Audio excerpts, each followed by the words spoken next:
बातमी हडपसरमधून हडपसरमध्ये एक मोठा अपघात होता टळलेला आहे। त्यामुळे काळ आला होता मात्र वेळ नाही अशी परिस्थिती या ठिकाणी होती। विद्यार्थ्यांनी भरलेली एक बस ही विहिरीच्या कठड्यावर अडकली, त्यामुळे मोठा अनर्थ हा टळलेला आहे।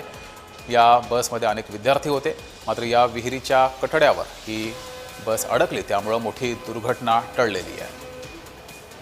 काही दिवसांपूर्वी पंढरपूरमध्ये अशी दुर्घटना घडली होती।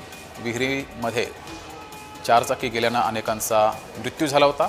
या ठिकाणी सुद्धा विद्यार्थ्यांनी भरलेली बस ही विहिरीच्या काठावर अडकली, त्यामुळे मोठी दुर्घटना टळलेली आहे। ही दृश्य आपण पाहतोय। रस्त्याच्या बाजूला ही विहीर होती आणि रस्त्यावरून जात असताना ही बस चालकाचं नियंत्रण सुटलं। ही बस सुद्धा या विहिरीत कोसळली असती, मात्र कठड्यावर अडकल्याने ही मोठी दुर्घटना टळलेली आहे। त्यामुळे अनेक विद्यार्थ्यांचे प्राण जीव वाचलेले आहेत।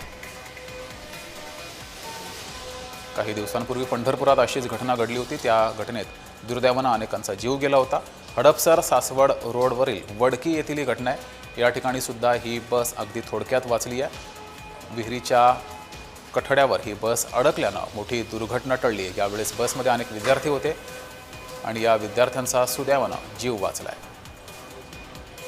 हडपसर सासवड रोडवरील वडकी या ठिकाणी ही घटना घडली, त्यामुळे रस्त्याच्या बाजूला असलेल्या या बिना कठड्याच्या विहिरींचा प्रश्न हा उपस्थित झाला आहे। काळ आला होता मात्र वेळ आली नव्हती। विद्यार्थ्यांनी भरलेली बस ही विहिरीच्या कठड्यावर अडकली, त्यामुळे मोठी दुर्घटना टळली आहे। यावेळेस बसमध्ये अनेक विद्यार्थी होते, या विद्यार्थ्यांचा जीव वाचला आहे।